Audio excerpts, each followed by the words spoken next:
I'm Oliver. Today we're going to talk about how to find purpose, and it's not your job.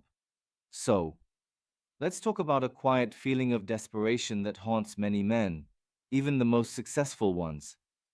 You've done everything you were supposed to do. You built the career, got the house, maybe started a family. You ticked all the boxes on the societal checklist of success. You should be happy, but instead you feel empty. You wake up on a Tuesday morning with a nagging, persistent thought. Is this all there is? You feel like you're on a treadmill, running faster and faster, but not actually going anywhere meaningful. This feeling isn't a midlife crisis, it's a crisis of purpose. For many men, we are taught from a young age to build our entire identity on two pillars: our career, what we do for a living, and our role as a provider, a husband, a father. But what happens when the job feels meaningless? When the kids grow up and your role as a primary provider changes? The pillars start to wobble and we feel lost because we've confused our job with our work. Today, we're going to make that critical distinction. We'll redefine what purpose truly means, separate it from your job title, and I'll give you a practical three-question framework to start discovering the internal compass that can guide you for the rest of your life, providing meaning and direction long after the paychecks stop and the roles change. First, let's get clear on the difference. A job is what you do. It's a title on a business card. It's a transaction. You trade your time and skills for money. It is external. A purpose is why you do what you do. It's the underlying theme, the core value, the positive impact you want to have on the world, no matter how small. It is internal. A man whose identity is fused with his job thinks, I am a lawyer. A man connected to his purpose thinks, I am a person who brings order to chaos and fights for fairness. Do you see the difference? The lawyer can lose his job and his identity. The man who brings order to chaos can do that as a lawyer, a city planner, a project manager, or even by organizing his local community garden. His purpose is portable. The tragedy for many men is that society trains us to pour all of our identity into the fragile container of our job. So when that container breaks, we feel like we have nothing left.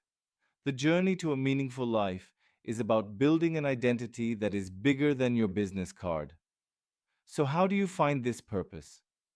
You don't find it by thinking harder. You find it by being a detective of your own life, by looking for clues you've left for yourself along the way. Here are the three questions you need to ask. Question number one: what did you love as a child? The curiosity clue. I want you to travel back in time. Go back to when you were between the ages of, say, 8 and 14, before you had to worry about careers, money, or what other people thought of you. What did you love to do, just for the pure joy of it? Did you spend hours building elaborate Lego structures? Maybe your purpose involves building, creating systems, or architecture. Did you love taking things apart just to see how they worked? Maybe your purpose involves problem solving, engineering, or analysis. Did you get lost in books and stories? Maybe your purpose involves communication, teaching, or storytelling. Your childhood passions are not trivial. They are pure, unfiltered clues to your innate talents and the work that puts you in a state of flow. Take a moment and write down three things you were obsessed with as a kid. Question number two: what makes you angry? The injustice clue. This might seem like a strange question, but it's incredibly powerful. As we've discussed before, anger is often a messenger, and righteous anger, the kind that boils up when you see something wrong with the world, is a giant, flashing sign pointing directly at your core values. What injustice in the world truly makes your blood boil? Is it cruelty to the vulnerable? Is it the spread of misinformation? Is it wasted potential and inefficient systems? Is it people being overlooked and not given a fair chance? Your anger shows you what you feel is worth fighting for. The man who gets angry at bullies has a purpose rooted in protection. The man who gets angry at lies has a purpose rooted in truth. The man who gets angry at chaos has a purpose rooted in creating order. Write down 2 or 3 things that make you truly, righteously angry. Question number 3. How do you want to be remembered? The legacy clue. This is a classic exercise for a reason. Imagine your 80th birthday. Your closest friends and family are gathered to say a few words about you. What do you hope they say? Notice, they won't talk about your job title or how much money you made.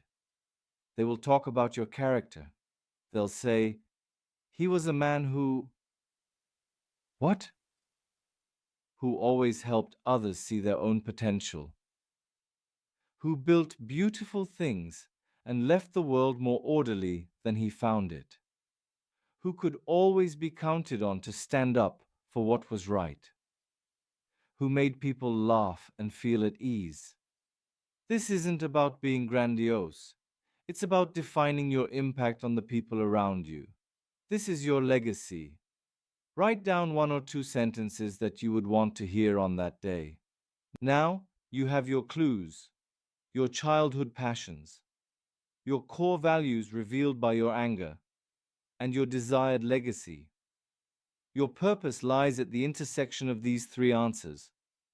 It's where your natural talent meets a problem you care about, in a way that leaves the impact you want to have.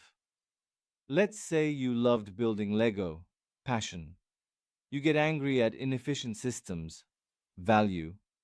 And you want to be remembered as someone who built things that helped people, legacy.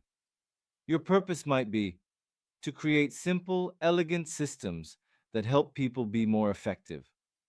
You could live that purpose as a software developer, a business consultant, a city planner, or even a great dad who organizes his household.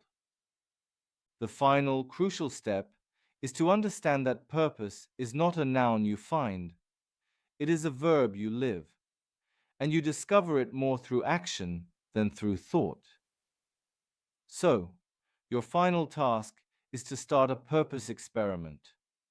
Based on your clues, what is one small, low-stakes project you can start this month that aligns with your potential purpose?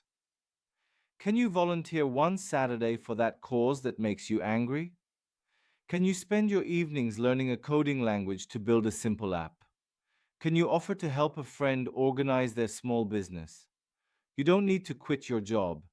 You just need to start doing the work that feels like your work. That feeling of being lost, that nagging sense of, is this all there is not a sign that your life is a failure. It is a profound invitation. It is your deeper self calling you to move beyond the limiting definitions of success society has given you. A man with a job has a schedule. A man with a purpose has a mission. And a mission can carry you through almost any hardship, providing a source of internal validation that no job title or paycheck ever can. Stop searching for the perfect job. Start listening for the quiet call of your own authentic purpose. The clues are all there. You just need to have the courage to look. Purpose isn't something handed to you. It's something forged in the process of following your curiosity, leaning into your strengths, and confronting your fears. It often reveals itself not in a single aha moment, but in the small, consistent choices you make toward what feels meaningful. What clue from your own life resonated with you the most? Share it in the comments. And if you're ready to move from a life of success to a life of meaning, make sure you subscribe.